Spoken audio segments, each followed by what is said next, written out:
여러분, 이 고린도 후서는 전체적으로 바울 자신에 대한 직분에 관한 이야기입니다. 그래서 우리가 이제 바울을 알려고 할 때에 두 가지 책을 보라는데 사도행전과 고린도 후서를 보라 그래요.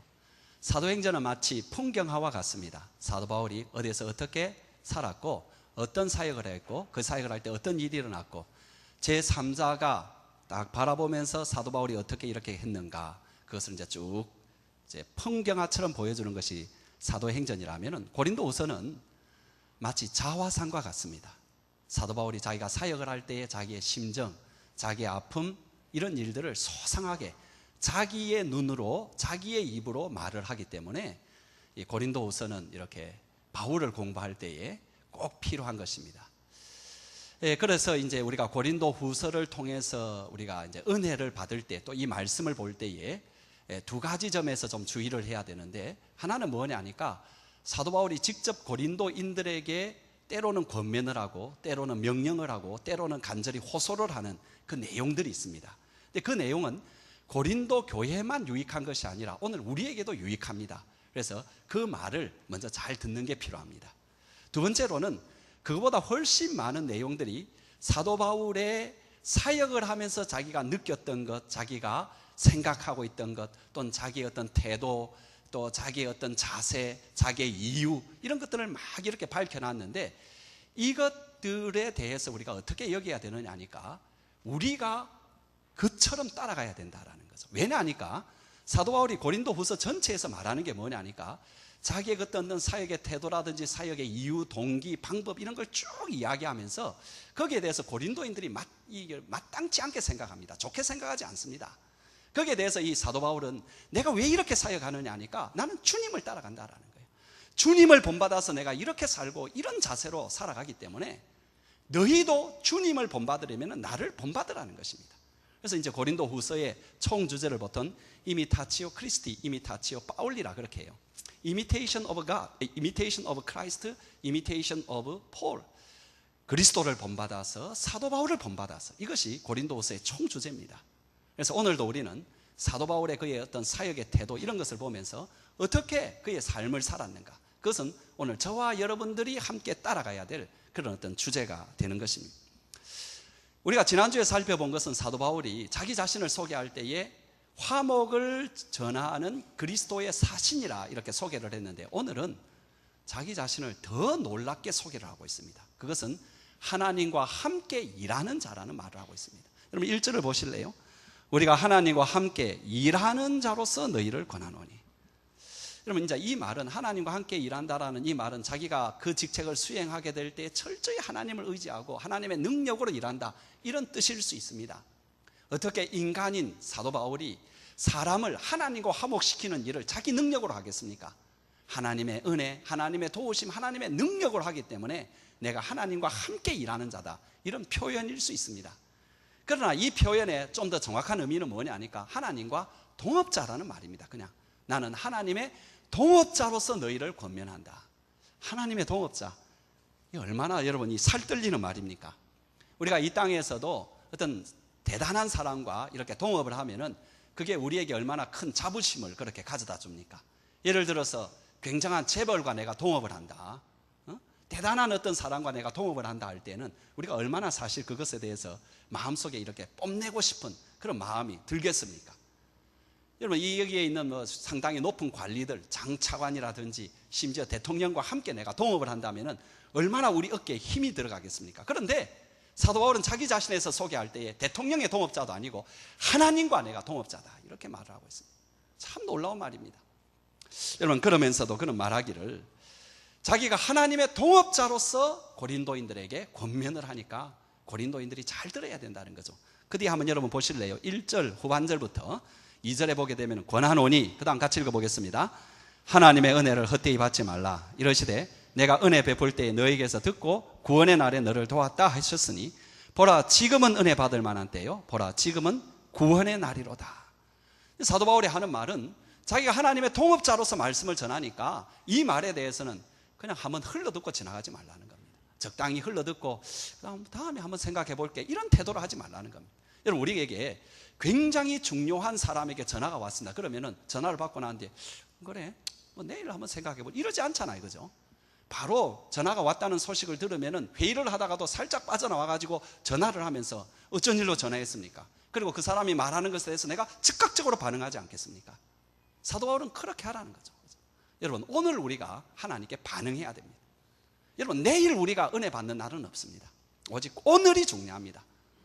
여러분, 이 시간에 이런저런 이유로 교회에 왔습니다. 그냥 예배 시간이 됐으니까 온 사람도 있고, 또 우리 선교사님 같이 또 참 이렇게 귀한 걸음을 하신 우리 선교사님도 계시고, 하여튼 어떤 문제로든 간에 여러분이 이 자리에 왔습니다. 또 이 자리에서 하나님의 말씀을 듣습니다. 이 하나님의 말씀을 들을 때에 중요한 것은 내일 은혜를 받는 것이 아니라 이 말씀에 오늘 내가 도전을 받고 오늘 내가 이 말씀에 대해서 뭔가 반응을 해야 된다는 거예요. 그런데 사도 바울이 이 말을 하면서 인용을 하는데 이사야 49장 8절을 인용을 한 구절이 보라, 여기 나오는 대로 내가 은혜 베풀 때에 너에게서 듣고 구원의 날에 너를 도왔다 하셨으니 보라 지금이 은혜 받을 만때요 보라 지금이 구원의 날이로다. 이것이 이사야 48장 8절에 나오는 말씀을 인용을 한 거죠. 근데 이사야 48장엔 뭐냐 하니까 종의 노래 가운데 하나입니다. 이사야 48장에는 예수님에 대한 예언이 많이 나와 있습니다. 그 중에 예수님을 예언을 할 때에 하나님 여호와의 종으로 그렇게 노래체로 시체로 이렇게 예언이 곳곳에 되어 있는데 그 중에 하나라는 거죠. 그리고 여기에 주제는 뭐냐 하니까 그 하나님의 종은 언약의 일꾼이다라는 내용이 전체 내용입니다. 그 종의 노래의 내용입니다. 구체적으로 보면은 1절에서 3절의 내용은 하나님이 그 언약의 종, 언약의 일꾼으로 그 종을 하나님이 부르셨다. 자기가 하고 싶어 된 것이 아니라 하나님이 부르셨다라는 겁니다. 두 번째 이제 3절입니까? 4절에 보게 되면 뭐냐 하니까 하나님의 부르심을 받아서 그 종이 열심히 일을 했는데도 결과는 굉장히 헛되게 끝날 수 있는 그런 위험 가운데 있다라는 거예요. 이게 열심히 일했는데 허사로 끝나는 그런 어떤 어려운 가운데 있다라는 거예요. 그리고 나는데 여러분 5절은 뭐냐 하니까 그런데 5절 6절은 하나님께서 그를 그럼에도 불구하고 그를 그 이스라엘과 이방의 빛으로 하나님이 세우셨다. 인간이 볼 때에는 헛되게 끝나는 것 같는데 하나님이 그를 이스라엘과 온 이방의 빛으로 세우신다. 그리고 여러분 7절에 가게 되면 뭐냐 하니까 그가 여호와의 종 메시아다. 그리고 마지막에 8절에 가니까는 그러므로 그의 은혜를 헛되이 받지 말라는 겁니다. 그런데 이것은 누구에게 적용이 되겠습니까? 여호와의 종이니까 누구에게 적용이 되겠죠? 예수님에게 적용되겠죠. 그죠? 그래서 여러분 예수님에게 그대로 적용이 되면은 이사야의 예언처럼 우리 예수님은 하나님의 종으로서 이 땅에 오실 때에 하나님이 보내셨습니다. 첫 번째, 그죠? 두 번째로는 그분이 여기 와서 열심히 일했건만 백성들이 받아들이지 않았습니다. 다 거절했습니다. 그리고 그는 십자가의 마지막에 못 박혀 죽었습니다. 인간적으로 볼 때에는 아무런 효과도 없이 보입니다. 세 번째, 그럼에도 불구하고 하나님께서는 그 십자가에 못 박히신 그를 이방과 온 세상 그리고 이스라엘의 구원의 빛으로 삼으셨다라는 거죠. 그리고 네 번째로는 바로 그가 메시아라는 것입니다. 그리고 다섯 번째로는 그러므로 예수님의 말씀을 듣지 않으면 멸망이다. 그분의 말씀을 들어야 된다라는 겁니다. 그런데 여러분 오늘 본문에서는 사도 바울이 그 예언의 말씀을 예수님에게 적용하는 것이 아니라 자기 자신에게 적용하고 있다는 것입니다. 그렇습니다. 자기 자신에게 적용해서 여러분 여기에 내용에 나타나 있지 않지만 전체 내용은 이렇습니다. 자기가 하나님의 이렇게 일꾼으로서 선 것은 자기가 원해서 된 것이 아니라 다메섹에서 부활하신 예수님이 부르셔서 그 일을 하게 되었다라는 거죠. 두 번째로는 그래서 부르심을 받아서 그가 열심히 일했는데 그 결과는 헛것으로 끝날 수 있는 그런 상황 가운데 있다라. 지금도 그런 상황입니다. 여러분 이 고린도 전서 후서를 왜 씁니까? 그것은 고린도 교회는 사도 바울이 이렇게 세운 교회이고 전도한 교회인데도 지금 사도 바울에게 대하여 이렇게 거절하고 그래서 사도 바울이 지금까지 열심히 일한 것이 허사로 돌아갈 만한 그런 처지에서 쓴 편지가 고린도 후서라는 거예요. 지금 상황이 그렇다는 거예요. 세 번째로 그럼에도 불구하고 하나님은 이 사도 바울을 이방인과 모든 유대인들에게 복음을 전하는 전파자로 주님이 세우시고 이방의 빛으로 세우셨다는 거예요. 네 번째로 그는 메시아는 아닙니다만은 그 메시아를 이어서 메시아의 일을 하는 사람이라는 거죠. 이것이 굉장히 중요한 사상입니다. 우리가 성경에서 예수님이 이 세상을 떠나실 때에 거듭거듭 말씀하신 게 뭐냐니까 나를 이은 계승자가 너희라는 것입니다. 왜 이것이 교회에서 이렇게 강조되지 않는지 저는 이해가 안 갑니다. 예수님은 그렇게 강조를 했는데요. 나를 이어서 이 땅에 누가 남아있느냐? 너희다, 너희. 너희가 나의 계승자다. 그래서 여러분, 이 네 번째 중요한 건 뭐냐 하니까, 그는 메시아가 아니지만은 메시아에 계승하는 그 일을 하는 사람이라는 겁니다. 마지막은, 그러므로 이 사도 바울이 말하는 것에 대해서 함부로 듣지 말라는 것입니다. 주의해서 들어요. 여기에 생명이 걸려있기 때문에. 여러분, 여기에서 우리는 굉장히 좀 새롭고 중요한 사실을 발견한 게 뭐냐 하니까, 바울이 예수님에게 적용될 그것을 자기에게 적용하고 있다는 것입니다. 바울은 이미 고린도 후서 3장에서 한번 그렇게 했습니다. 그때에는 모세와 대비되는, 옛 언약의 중보자인 모세와 대비되는 새 언약의 중보자 누구죠? 바울이 아닙니다. 누구죠? 예수님이죠. 그죠? 그래서 모세를 통해서는 율법이 왔고 은혜는 예수님을 통해서 왔다. 그죠? 그런데 그것을 자기에게 적용하고 있다. 내가 새 언약의 중보자라는 말은 하지 않습니다. 새 언약의 일꾼이다. 그래서 내 직책이 모세보다 더 영화롭다라는 거죠. 그게 여러분 3장의 주제입니다. 놀랍지 않습니까, 여러분? 여러분, 그가 굉장히 교만한 사람이거나 자기 자신을 과대평가해서 착각하고 있어서 그게 아니고요, 하나님의 동업자로 자기를 생각하게 되었을 때는 이제는 그는 예수 그리스도의 그 길을 걸어가는 사람으로 자기를 인식하고 있다는 것입니다. 그가 따라가기는 다른 길이 아닙니다. 예수님이 가신 길입니다. 마가복음에서는 그 길을 가리켜서 예루살렘으로 올라가는 길이라고 하였고요, 그리고 예수님 당신께서는 좁은 길이라고 말씀했습니다. 여러분, 이 길은 하나님이 부르셔서 세워서, 그리고 이방과 유대인들에게, 모든 이스라엘에게 빛이 되는 영광스러운 직분이기도 하지만은 한편으로는 아무리 열심히 수고하고 애를 써도 효과가 없고 성과가 없고 사람들이 별로 좋아하지 않는, 사람들이 별로 들으려 하지 않는, 거절하는 그 길이, 그 일이 바로 이 길이라는 것입니다. 여러분, 바울은 이 길의 고민과 아픔을 알고 있었습니다. 특별히 하나님을 알고 있다고 하는 사람들, 여러분, 그리스도를 믿는다고 하는 그런 사람들조차도 이해보다는 오해하기 좋아하고, 격려보다는 비난하기 좋아하고, 감사보다는 불평하기 좋아하는 그런 사역임을 그는 알고 있었습니다. 지금 바울의 경우에는 지금 고린도인들이 바울과 그의 사역을 오해하고 불평하고 비난하고 거절합니다. 바울이 세운 교회임에도 불구하고요. 그래서 지금 바울은 하나님께 소송을 내고 있습니다. 고린도인들에 대해서 소송을 합니다. 바울이 전하는 말을 왜 심각하며 즉시 듣지 않는지, 그리고 왜 바울을 하나님의 일꾼으로 받아들이지 않는지에 대해서 소송을 하는데, 마치 재판장에서 하는 소송, 바로 그런 어떤 형식을 가지고 있습니다. 이러면 이 본문은 문학적으로 볼 때 굉장히 재미있는 것이 3절에서 10절까지가 재판장에서 하는 소송의 구조를 그대로 가지고 있고, 쓰는 말도 그 말을 그대로 가지고 있습니다. 사실 이사야서에 원래 나와 있던 그 성경 구절도 소송의 내용입니다. 땅이여 들으라, 하늘이여 들으라. 그러니까 하늘과 땅에게 재판을 요청하는 내용이죠. 여기서는 또 다르게 소송을 거는데, 여러분 3절, 4절은 이제 소송의 주된 내용이라면은 4절 후반절에서 10절까지는 그 소송의 증거가 되는 증거 일람표입니다. 그리고 그 모든 것을 원어로 읽어보면 굉장히 정교하고도 수사학적으로 볼 때 굉장히 짜임새가 있는 그런 구조를 가지고 있습니다. 먼저 소송의 내용을 보게 되면은 선언, 이유, 선언이라는 그런 구조로 되어 있는데, 먼저 그의 그 첫 선언은 여러분 3절에 나옵니다. 우리 한번 같이 읽어보겠습니다. 시작. 나는 이 직분이 비방받지 않게 하려고 무엇에든지 아무에게도 꺼리끼지 않게 하였다.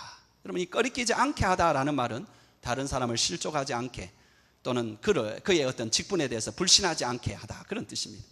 바울은 하나님의 동업자의 직분을 수행하는데 어떤 일에도, 어떤 사람이라도 실족하거나 특별히 그가 전하는 복음을 불신하지 않도록 최선을 다했다라는 거죠. 그리고 더 나아가서 두 번째 선언은 4절에 나오는데, 오직 모든 일에 하나님의 일꾼으로 내가 자천한다.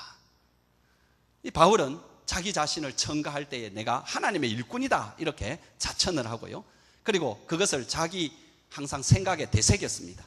그런 마음과 자세를 가지고 있었기 때문에 세상이 감당치 못할 그런 어떤 사람이 되었죠.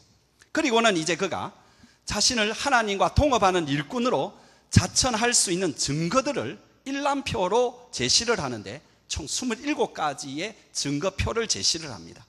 그리고 이 27가지는 크게 4가지로 나누어지는데, 먼저 9가지의 바울이 받은 고난, 그리고 8가지의 바울이 가진 도덕적인 자질들, 그리고 3가지의 바울이 수고한 사역의 그 독특한 질, 그리고 7가지의 바울이 가진 무기, 이 27가지의 증거표를 딱 제시를 합니다. 그러면서 왜 자기가 하나님의 동업자인지 이것을 증명하기 시작합니다. 먼저 그가 증명으로 내놓는 게 뭐냐 하니까 자기가 그런 직책을 감당하기 위해서 받았던 시련 9가지를 먼저 열거를 합니다. 여러분 4절 중간부터 5절 우리 한번 같이 읽겠습니다. 앞에 나올 수 있으면 좀 좋은데, 어쨌든 여러분 한번 따라 제가 읽는 데부터 같이 읽어보시기 바랍니다. 시작. 많이 견디는 것과 환난과 궁핍과 고난과 매맞음과 갇힘과 난동과 수고로움과 자지 못함과 먹지 못한 가운데. 어떻게 보면 이게 10개입니다. 근데 제일 처음에 나오는 많이 견디는 것은 나머지 9개 전체를 관장하는 말이거든요.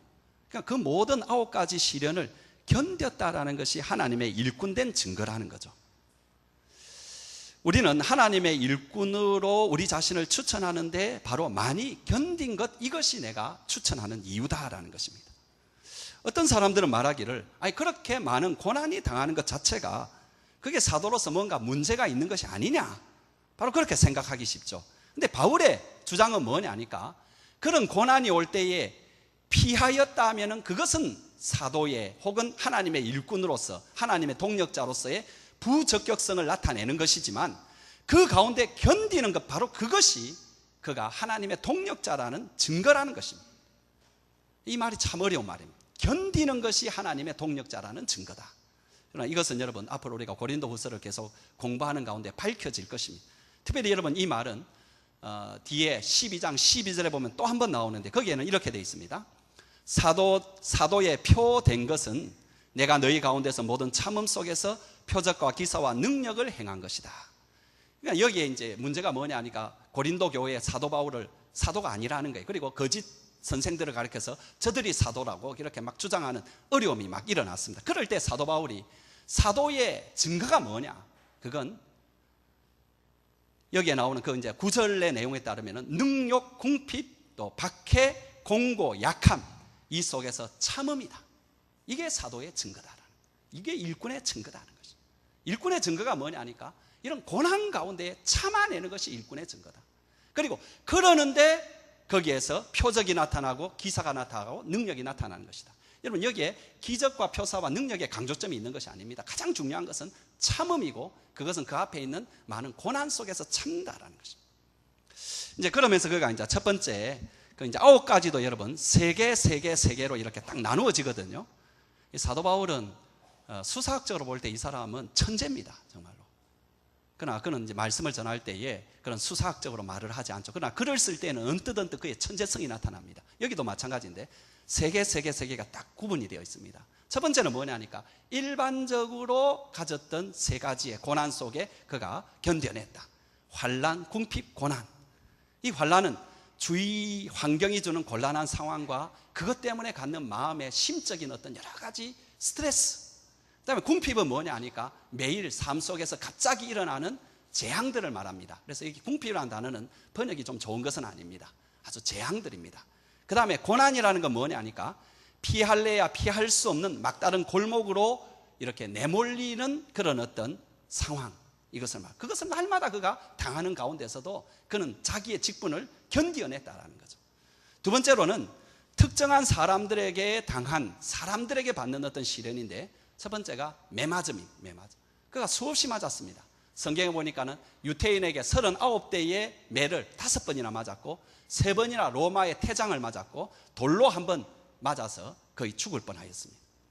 그 다음에 갇혔습니다. 여러분 그 클레멘트 서신에 보면은 사도 바울이 7번 감옥에 갇혔다라는 기록이 나옵니다.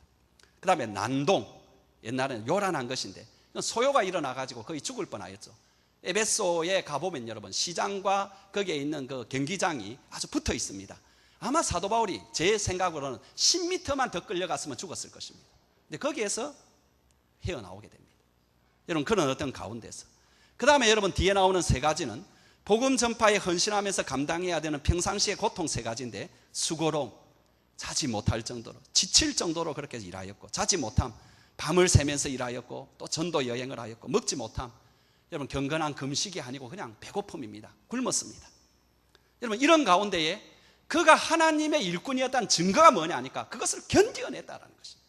그게 그의 증거라는 거예요. 우리의 증거가 뭐, 우리가 그리스도인으로 사는 진짜 증거가 뭡니까? 그것은 그런 주님을 위해서 섬기는 가운데에 당하는 어려움을 견디어내는 것을 보면은 그 사람이 그리스도인이라는 거예요. 그 다음에 여러분, 하나님의 동업자로서의 도덕적으로 인격적으로 가진 8가지의 어떤 자질인데요, 6절에서 7절 중간입니다.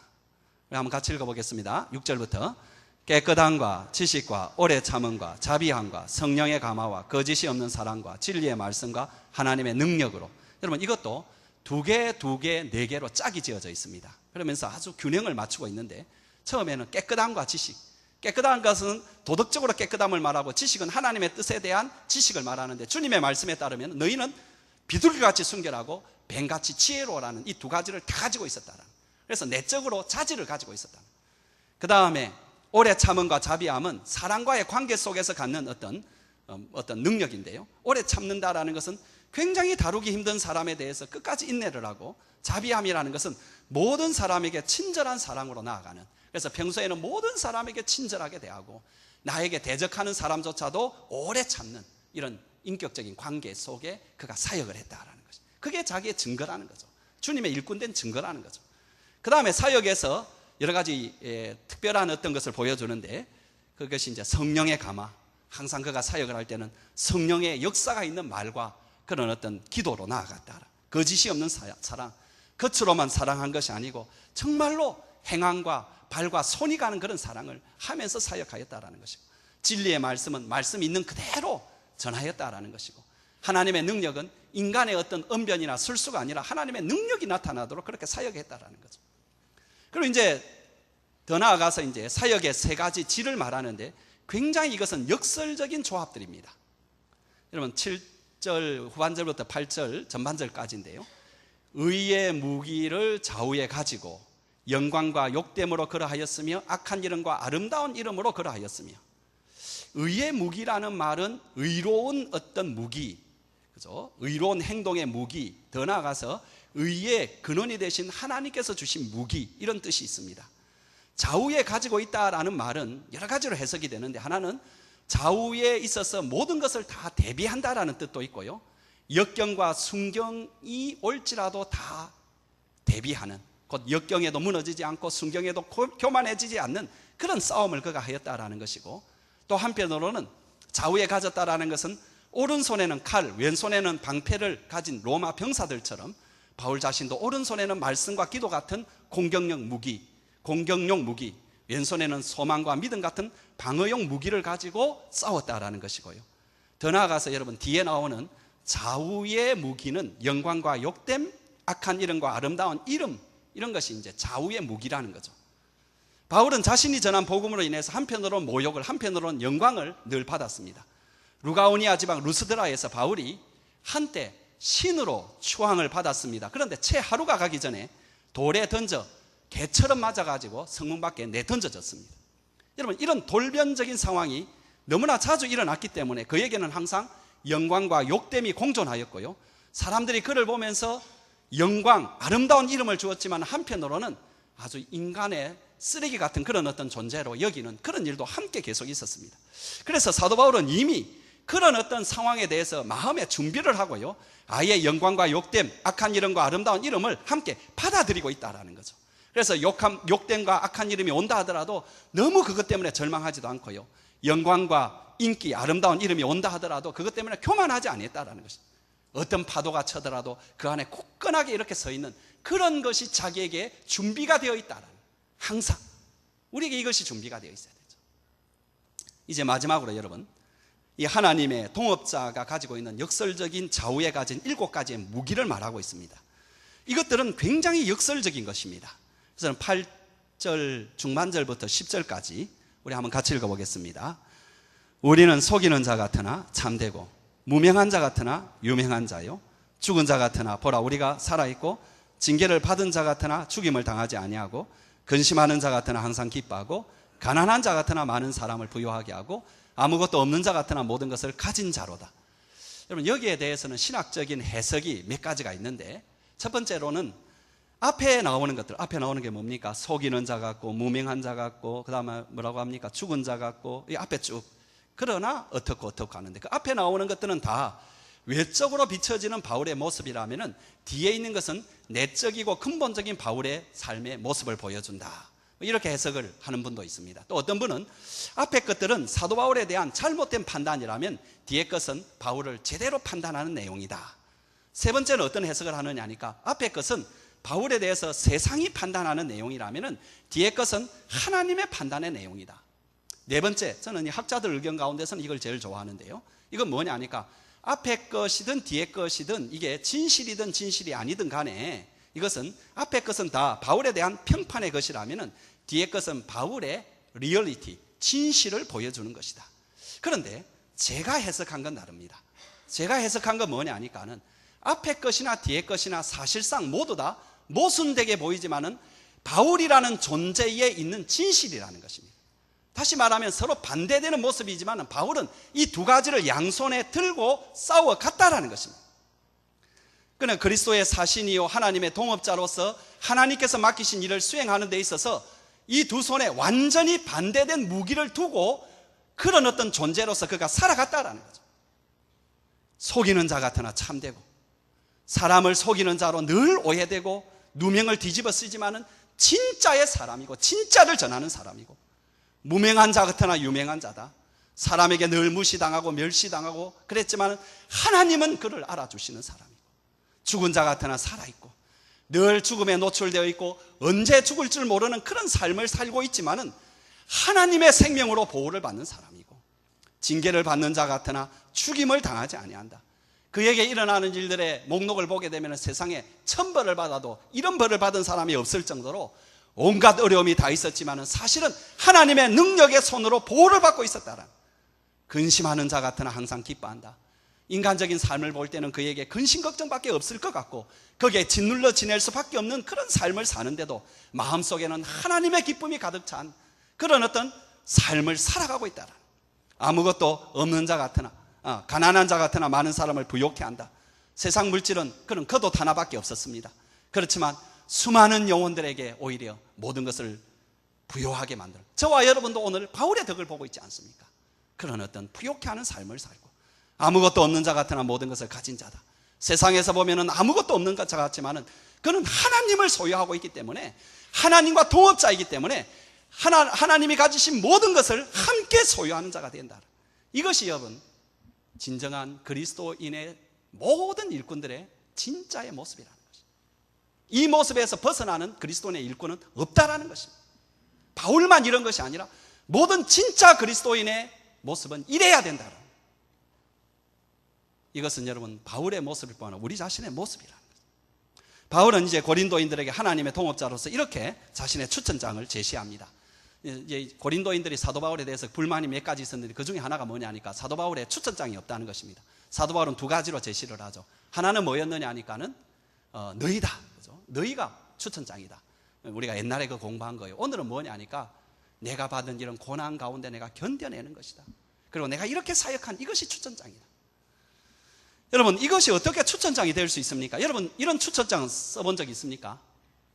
자기 이력서 쓰는데 나를 소개합니다 이렇게 씁니까? 아니면 이런 거 본 적이 있습니까? 환난과 궁핍과 고난과 매맞고 갇히고 난동에 휩싸이고 지치게 일하고 자지 못하고 굶주렸고 어떻게 이런 것이 하나님의 종의 추천장이 될 수 있습니까?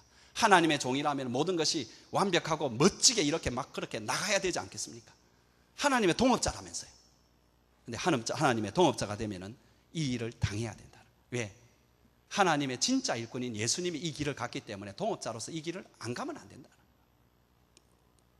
어쩌면 우리가 함부로 하나님 제가 하나님의 일꾼이 되게 해주십시오 이 기도를 하지 않아야 됩니다. 그렇죠? 어쩌면 우리는 이렇게 기도해야 됩니다. 하나님 제발 다른 건 다 할 테니까 하나님의 일꾼만은 되지 않게 해주십시오. 하나님의 동업자만은 제가 꼭 되지 않게 해주십시오. 그렇게 기도해야 될지 모르겠습니다. 그러나 여러분 사랑하는 형제자매 여러분, 제가 여러분을 이렇게 만나고 가정들을 이렇게 이야기를 쭉 해보면 어느 가정이든지 간에 동업자 잘못 만나가지고 망한 사람 없는 가정이 없습니다. 여기 앉아있는 분들 대부분 여러분 동업자 잘못 만나가지고 망한 사람들 수두룩합니다. 그런데 우리의 동업자가 누굽니까? 이런 세상 동업자입니까? 그건 믿고 계속 살 겁니까? 사탄과 동업할 것입니까? 아니면 하나님의 동업자가 될 것입니까? 비록 우리가 참 못났고 우리가 어리석다 하더라도, 그죠? 하나님의 동업자가 된다면 여러분, 그거보다 더 위대한 삶이 어디 있겠고, 그거보다 더 행복한 삶이 어디 있겠고, 그거보다 영원한 그 세계에 큰 상급을 받을 수 있는 삶이 어디 있겠습니까? 저와 여러분, 하나님의 동업자로 부르심을 받았습니다. 하나님의 동업자로 살고 싶습니다. 저도 그렇습니다. 하나님의 동업자로 산다면 제가 어떤 사역을 하든지 간에, 어느 곳에 살든지 간에 저는 행복하겠습니다. 그러면 하나님의 동업자로 살려면 각오를 해야 됩니다. 포기할 건 포기하고, 세상에 좋은 건 누릴 거 포기하고, 기꺼이 고난과 궁핍과 수고를 각오해야 됩니다. 악한 이름을 각오해야 되고, 수치를 각오해야 되고, 그게 하나님의 동업자의 일이에요. 하지만 여러분, 우리가 그 길을 인내하면서 걸어가노라면, 그래도 우리가 깨끗하게 살려고, 자비함으로 걸어가려고 하고, 거짓이 없는 사랑으로 걸어가려고 하고, 진리의 말씀을 붙들고 걸어가려고 한다면 놀라운 일이 생깁니다. 희한한 일이 일어납니다. 하나님의 능력이 나타납니다. 표적과 기사가, 능력이 나타납니다. 성령의 역사가 일어납니다. 왜요? 하나님과 동력자이니까요. 하나님께서 그 동업자인 그 자신이 가진 모든 것을 동업자인 우리에게 주십니다. 아니, 우리가 동업자의 길로 걸어가는 그 순간에 내 것이 다 내 것이 아니냐, 그 말씀을 우리에게 말씀해 주십니다. 내 것이 다 내 것이 아니냐. 누가 하나님의 능력을 입지 못하고 살아갑니까? 하나님의 동업자로 살아가지 않는 사람이 하나님의 능력을 입지 못하고 살아갑니다. 누가 하나님의 능력을 덧입고 살아갑니까? 하나님의 동업자로 살아가는 사람은 누구나, 김씨나 이씨나 박씨나 누구나 다 하나님의 은혜를 입고 살아갑니다. 이거밖에 없습니다. 신앙은 참 단순합니다. 우리가 우리의 욕심 때문에 복잡하게 만들 따름입니다. 선택하십시오. 사탄의 동업자로 살아가든지. 여러분, 하나님의 동업자로 안 살아가고 막 가만히 있겠다고요? 100% 사탄의 동업자로 살아갑니다.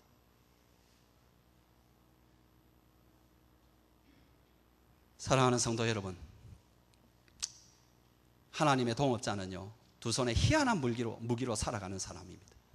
그리고 그리스도께서 그 길을 걸어가셨고요, 바울도 지금 그렇게 걸어가고 있다고 말하고요, 그리고 오늘 우리에게 이 길을 오라고 합니다.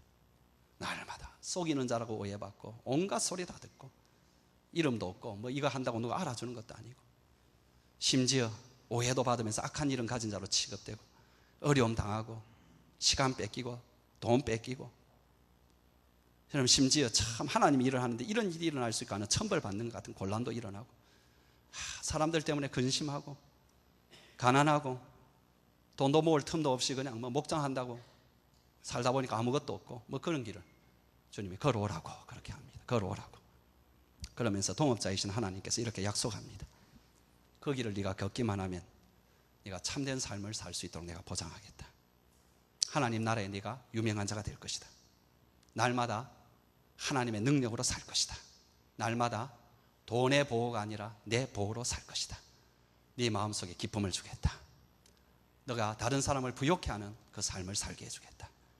모든 것을 가진 자로 살게 해주겠다. 아멘입니까?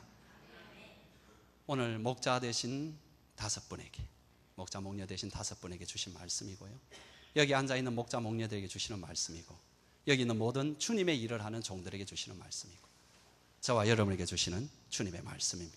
이것이 그리스도의 길이고, 이것이 바울의 길이고, 이것이 우리의 길입니다. 그래서 오직 이 길은 하나 가지고밖에 걸어갈 수 없습니다. 하나, 믿음입니다. 믿느냐 믿지 않느냐, 믿고 따라가느냐, 아니면 또 계산하고 또 주저앉느냐. 선택하십시오.